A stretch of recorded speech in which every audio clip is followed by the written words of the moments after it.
task in the first half of the last century, I am more than happy to do so. No, I want to take any task. We're doing hands up to I'm history. talking about...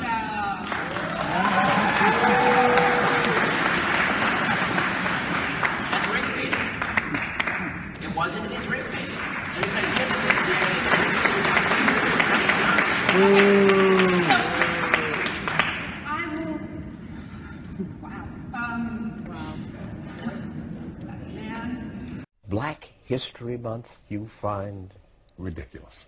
Why? You're going to relegate my history to a month? Oh, come on. What do you do with yours? Which month is White History Month? No, Well, come on, tell me. Well, I'm Jewish.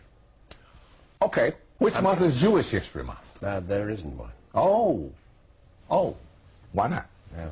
Do you want one? No. I don't either. I don't want a Black History Month.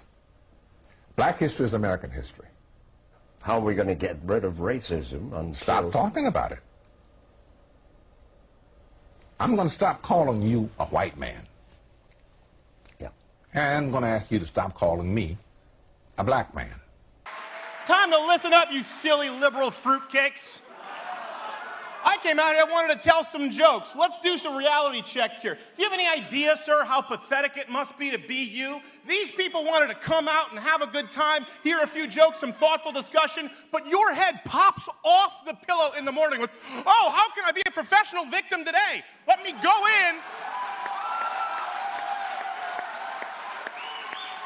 and screw with their act just because, oh my God, your parents didn't tell you that your opinion wasn't worth that much.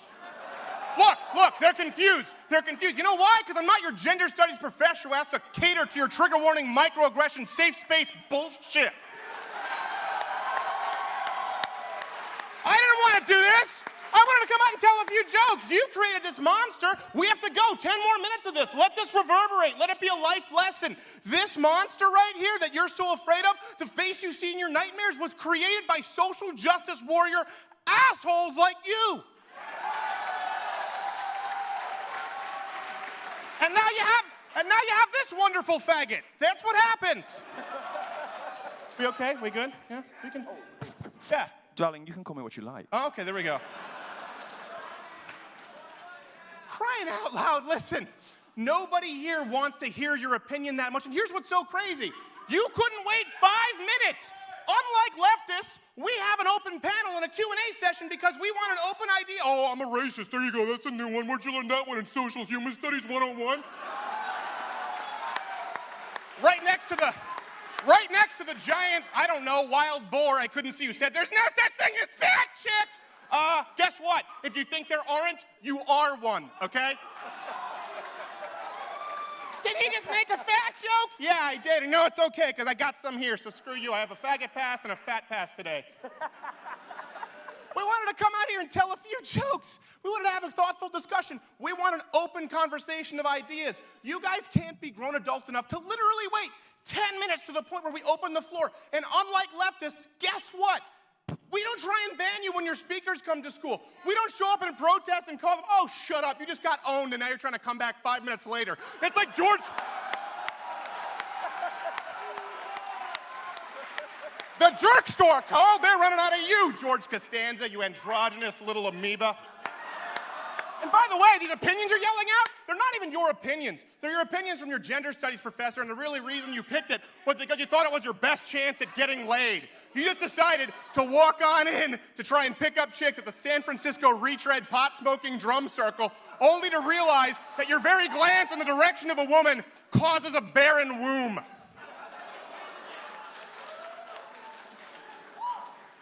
Oh, you think this is gonna get better? No. Is he gonna check his privilege? That's not going to happen. I don't want to come out here and give someone the finger, but it's because they walk out and this chick is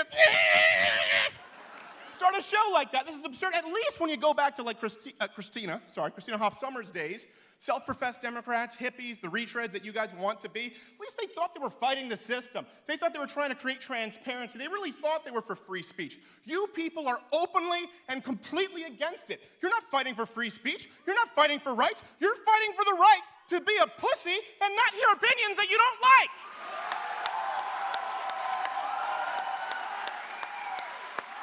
All right, I'm done.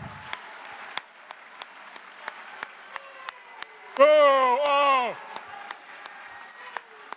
If you only take one piece of advice from this, okay? Please, sincerely, don't be an asshole your whole life.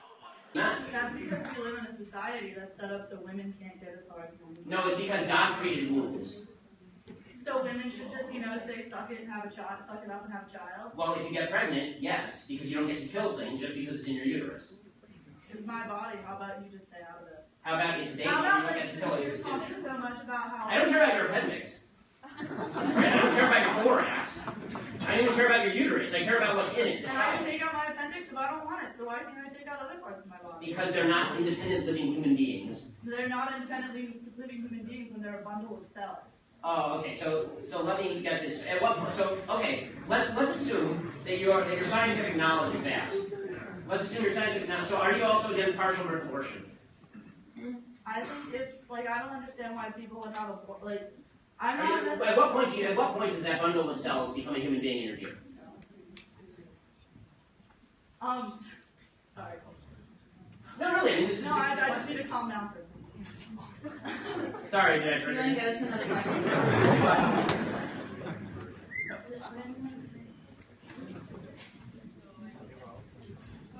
No, I mean, that is the relevant question. If your argument is that it's a bundle of cells, then the question becomes when it's not a bundle of cells.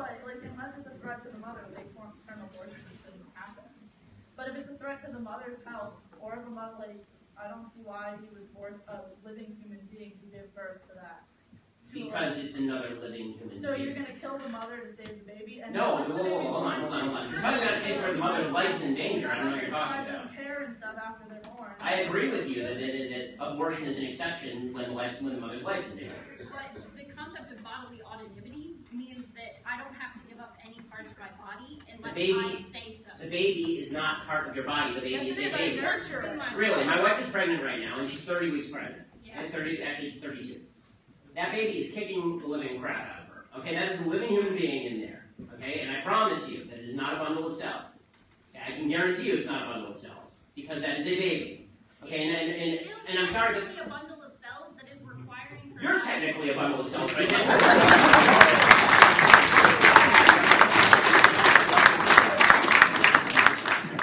You can say no. That is the concept of bodily autonomy. The entire concept of why we Okay, so we have other questions that need to be asked. You have 10 minutes. We've gone all down this, but here's the final point.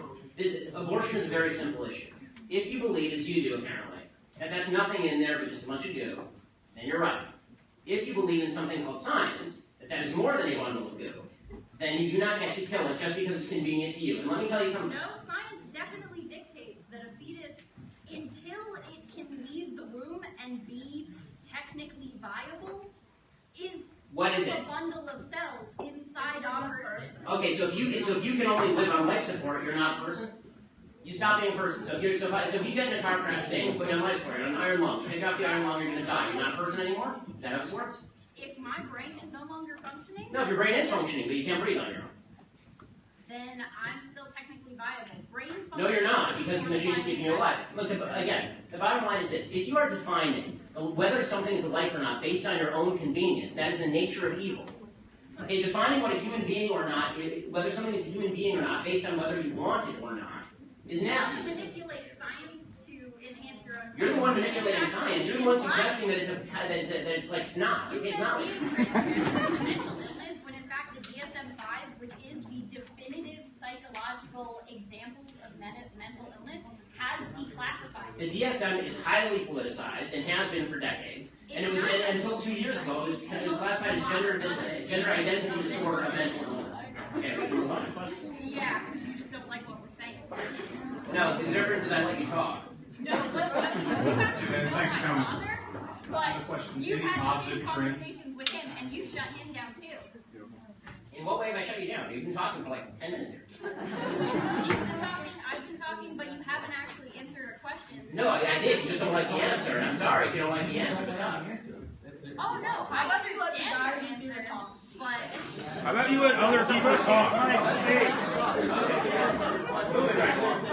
again, Ben, thanks for coming. Just had any specific positive trends with the issue you talked about, the election at large? Yeah, anything positive? Any good news? Any good news about the election? It'll be over in a few months.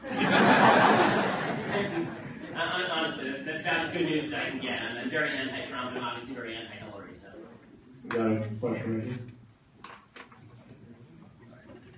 All right, so you're all about freedom of speech, but since conservatives get a little squeamish when we talk about sex, because God forbid we all do it, and it's a natural function. I'm aware. So you're talking about what defines a life or whatever. So scientifically speaking, do you consider semen life? So I'm pretty sure that you probably masturbate a lot because you're a human being. So, Well put, sir.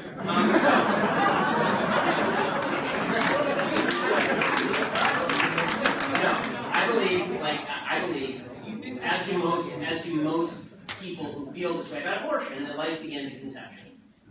When sperm meets egg and the child is conceived, that's when life begins. That's what I believe. The rest of the question was weird.